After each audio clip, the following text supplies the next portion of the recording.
প্রথম দিনের সকালবেলাটা আমাদের থাকবে শুধুমাত্র ভগবানের জন্য আর ভগবানকে পুজো দেওয়ার জন্য।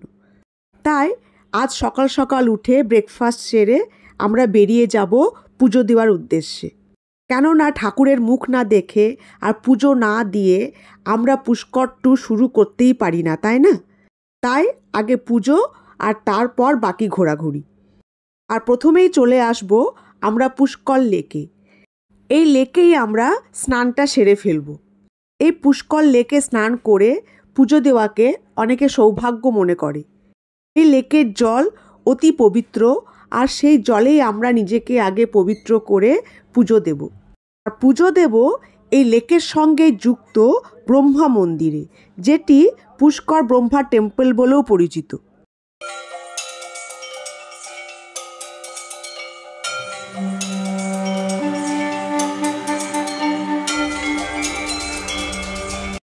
ব্রহ্মা মন্দিরে পুজো দিয়ে আমরা সোজা সেখান থেকে পায়ে হেঁটে বেরিয়ে যাব আরেকটি মন্দিরের দিকে, আর সেটি হলো রাংজি টেম্পল। এই রাংজি টেম্পল পুষ্কর টেম্পল থেকে মাত্র 900 মিটার দূরে অবস্থিত, আর আপনার পায়ে হেঁটে যেতে সময় লাগবে মাত্র 5 মিনিট। বহু পুরনো এই রাংজি টেম্পলে পুজো দিয়েও আপনার খুব ভালো লাগবে।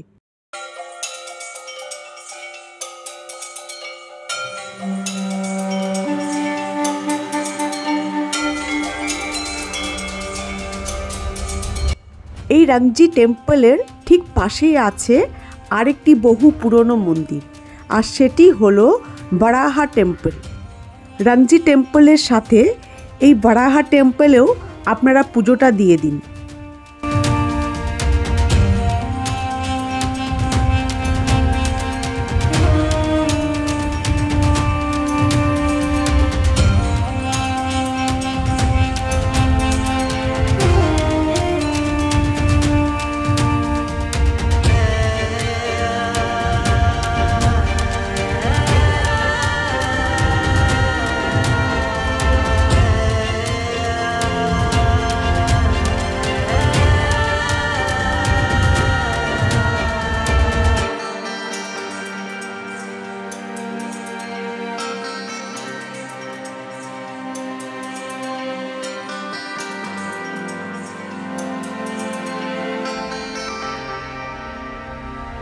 পাহাড় দেখে অবাক হয়ে যাচ্ছেন তো?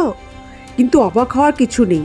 এখন আমরা এই পাহাড়ের চূড়াতেই যাব, কেননা এখানেই আছে আরেকটি বিখ্যাত মন্দির, আর সেটি হলো সাবিত্রী মাতা কি মন্দির। এই মন্দিরটি রত্নগিরি পাহাড়ের উপর প্রায় 950 ফিট উঁচুতে অবস্থিত। এখানে পায়ে হেঁটে যেতে গেলে আপনাকে প্রায় 970টি সিঁড়ি ভাঙতে হবে। কিন্তু চিন্তা করবেন না, এখানে যাওয়ার জন্য রোপওয়ে বা কেবল কারেরও ব্যবস্থা আছে।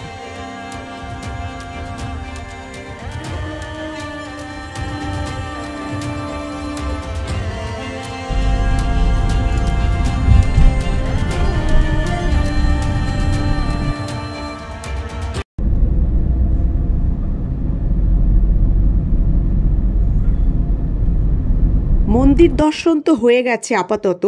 আর কিছু পুষ্করে তেমন বিশেষ মন্দির নেই এই কয়েকটি মন্দির ছাড়া, যেগুলি দেখতেই হবে। সুতরাং আর সময় নষ্ট না করে এবার আমরা বেরিয়ে যাব একটি অ্যাডভেঞ্চারের খোঁজে। আর সেই অ্যাডভেঞ্চারগুলো কি আর কোথায় করব সেটা এক্ষুনি দেখে নিন। এখন আমরা যাব পুষ্কর ডেজার্ট সাফারিতে। রাজস্থানের থর মরুভূমিরই কিছুটা অংশ আছে পুষ্করে, সেখানেই হয় ডেজার্ট সাফারি। তাহলে চলুন বেরিয়ে পড়ি।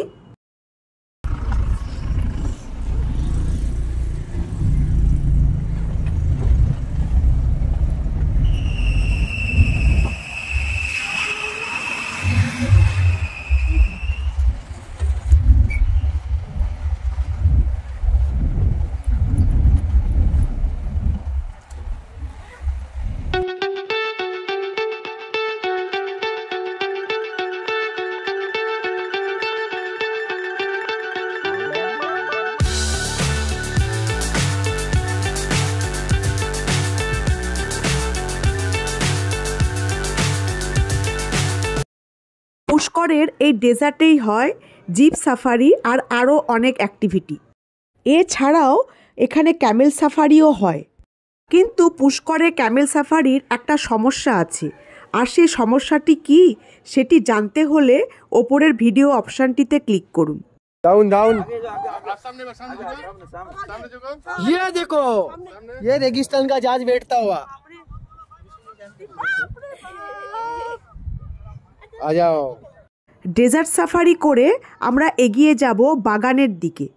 কিসের বাগান সেটি এক্ষুনি দেখে নিন। বাগানগুলি হলো গোলাপ ফুলের বাগান, যেগুলি পুষ্কর রোজ গার্ডেন নামে পরিচিত।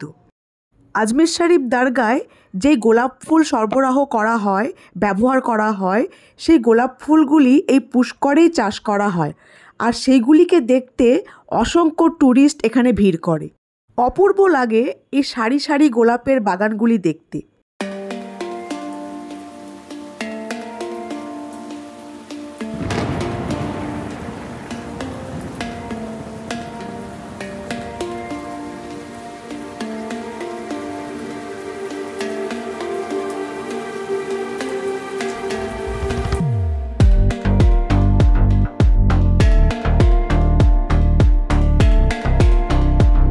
ডে 2 এর সকাল সকাল আমরা চলে যাব রাজস্থানের আইসল্যান্ডে।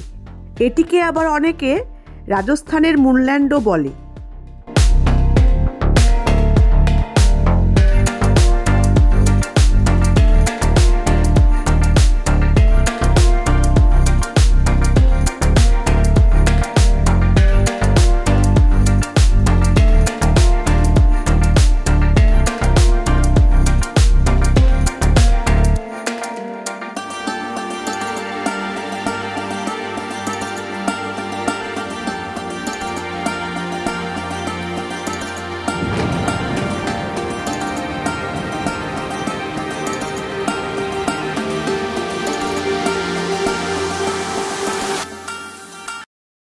এই আইসল্যান্ড বা মুনল্যান্ডের আসল নাম হলো Kishangarh dumping yard.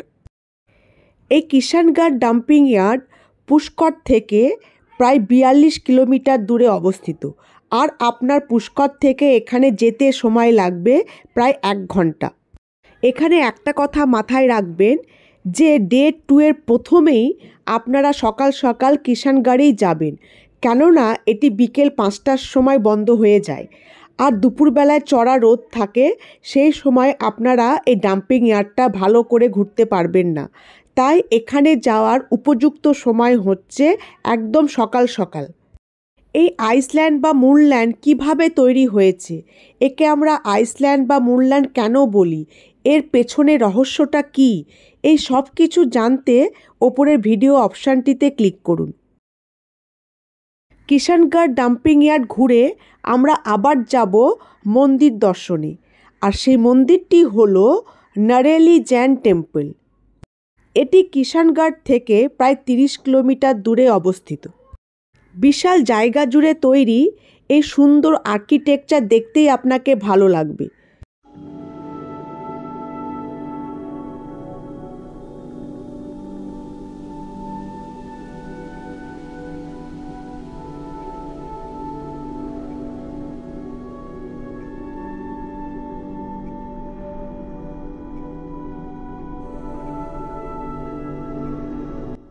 নারেলি Jain temple দেখে আমরা রওনা দেব আজমেরের দিকে।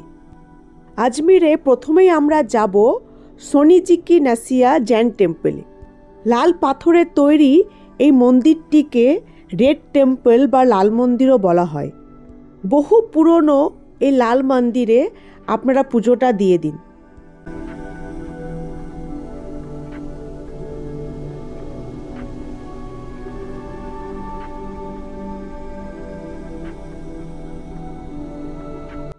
এই মন্দিরের ভেতরের প্রধান অংশটিকে বলা হয় স্বর্ণনগরী বা গোল্ডেন সিটি, কেননা এর ভেতরেই সোনার জল চড়ানো মূর্তি আর কারুকার্য করা আছে, যেগুলি দেখে আপনার চোখ জুড়িয়ে যাবে। সোনিজি কি নাসিয়া টেম্পলটি দেখে আমরা যাব ইতিহাসের খোঁজে।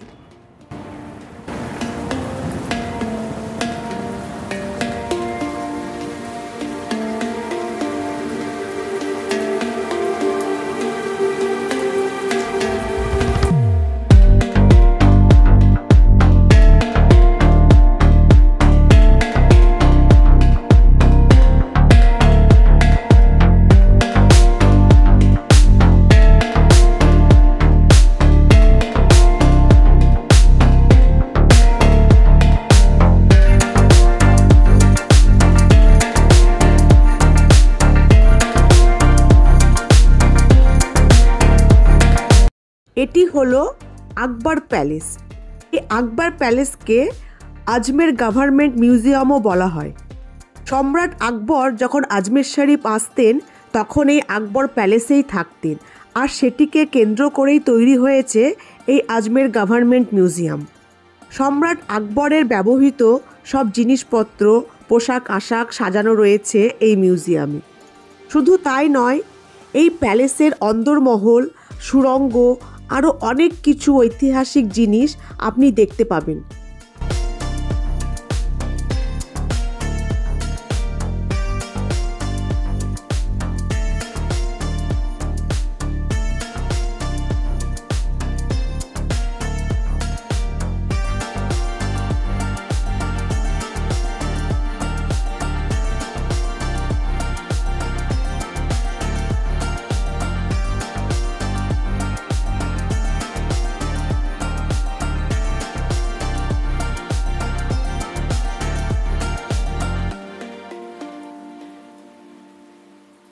আকবর প্যালেস ঘুরে আমরা চলে আসব দৌলতাবাগে।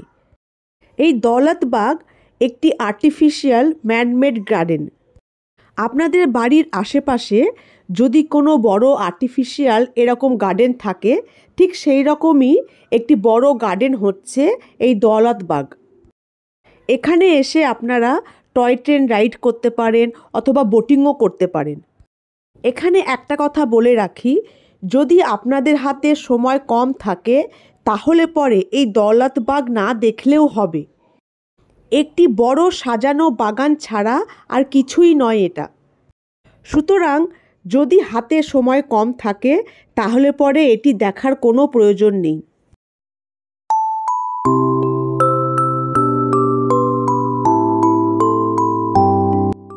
দৌলতবাগ থেকে পায়ে হেঁটে আপনি চলে আসুন আরেকটি ঐতিহাসিক জায়গায়।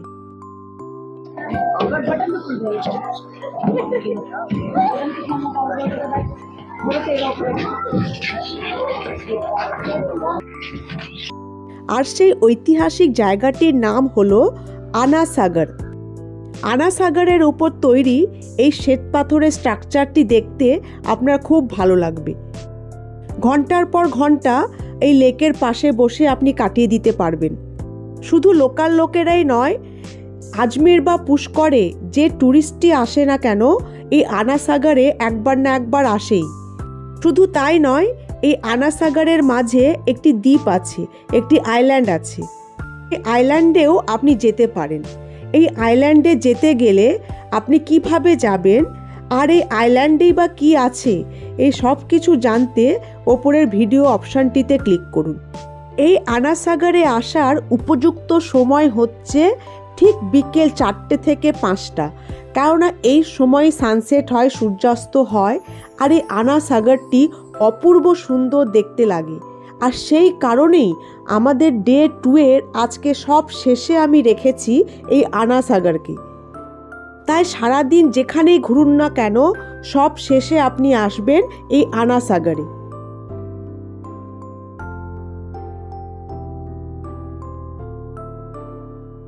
আমাদের পুষ্কর ট্যুরে এর থেকে বেশি আর কিছু দেখার নেই। সুতরাং 2 দিনে এই সব জায়গাগুলি ঘুরলেই আপনাদের পুষ্কর ট্যুর একদম সাকসেসফুল। তাহলে আসুন পুষ্করে, ভালোভাবে ঘুরুন, এনজয় করুন, আর অবশ্যই ভালো থাকুন আর সুস্থ থাকুন। এখন চলি, আবার দেখা হবে একটি নতুন ভিডিওতে একটি নতুন জায়গায়।